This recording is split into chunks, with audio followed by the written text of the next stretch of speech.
Remember, there's some pretty important information here in the disclaimer. You might want to give the video a quick pause and read it. Oh, hey everybody, it's me, Sonic! Sonic the Hedgehog! Just here to remind you that if you haven't already, make sure to hit that like button.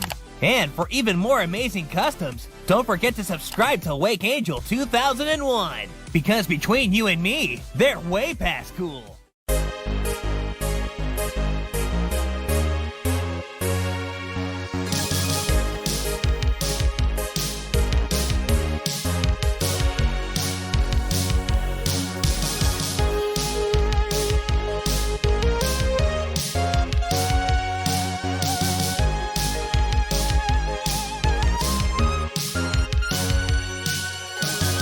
Hello my friends, this is Wake Angel 2001 coming at you with the custom for Matty Harris. It is his OC, Fowler the Hedgehog.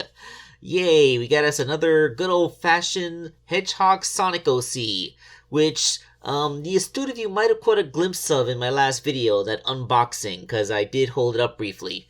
But this is the proper video where I talk about it. So Fowler is kind of a unique case, because this is his original reference sheet, showing that most Sonic the Hedgehog fan characters, he is a hedgehog that kind of looks like Sonic. I mean, he's wearing some shorts and a nice sweater, but, you know, aside from the fact that his eyes aren't conjoined, he looks very similar to Sonic. However, Matty wanted me to specifically make the face to match the Force's Avatar version, so clothes from the original version, but this head. And just on a lark, I decided, you know what, I think I'm gonna do both. So, I don't want to have another severed Sonic head in my father bin, so I figured I'll just make both heads and he can swap them around. The neck peg for Sonic's figure is just loose enough to pull that off. So yeah, this is gonna be one of those. Okay, so the base figure, as you predicted, is gonna be this Sonic the Hedgehog, and well, I guess I could just talk about the sculpting. You know, like gotta get the collar for that shirt, the little ends of his sweater, like the hemline of it, the poofy parts at the ends of his sleeves, sculpting on his shorts. This is like where most of the sculpting went in. And Matty was very specific to let me know that this character doesn't have any visible back spines or a tail. That's kind of an important note to the character design. So yeah, note that.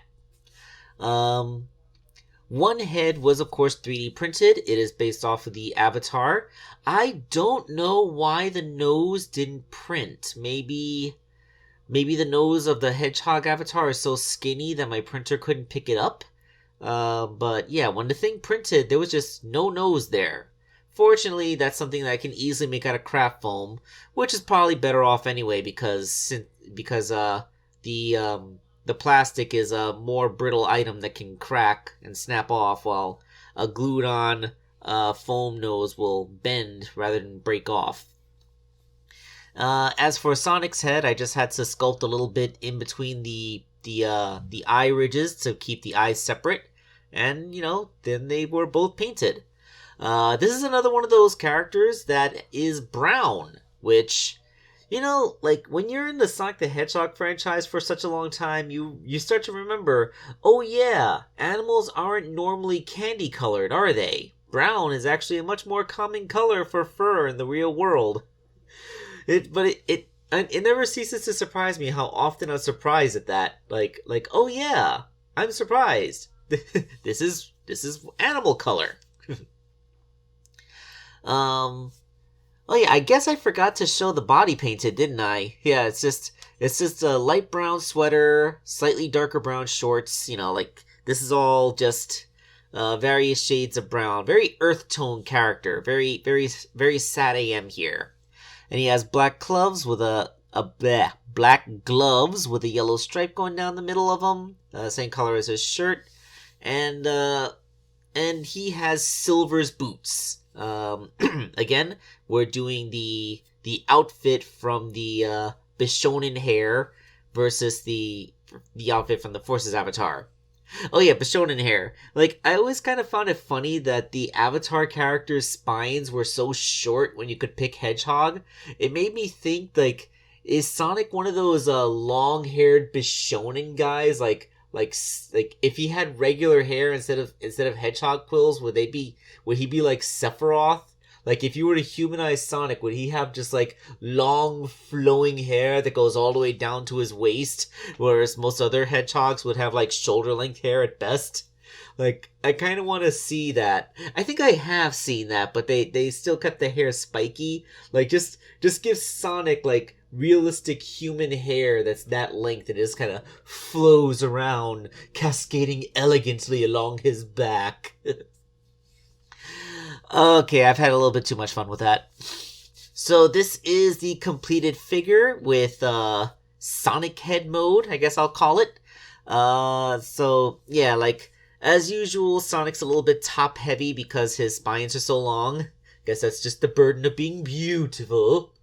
And I tried to replicate that thing where he's messing around with a sketch pad from the reference image. The only prop book I had that was small enough for an action figure to hold is this little tiny Twilight Sparkle notebook. Yes, this is a real book with lined paper inside that you can write in. I never actually wrote in it because, you know, why would I write in something so tiny? But it's amusing, and I just kind of find it funny that the guy's reading what's probably, you know, My Little Pony book, even though there's nothing in there. And then we have Avatar mode, where the head is, you know, much more round and sensible. The figure is way easier to stand this way because the 3D printed head is lighter and the shorter spines make sure he's not so back heavy. So, like, this is just, you know, fun. Okay, so thank you all for watching this video. I was kind of scatterbrained and all over the place, but I don't know, I guess at the time of this recording it is past midnight. I've been up all day. I filmed that unboxing earlier. Then, you know, I've been up since 6:30 because that's when I had to get up to go to work. And it's time for me to be going down pretty soon. So, once again, thank you all for watching. This is Wake Angel 2001 signing off.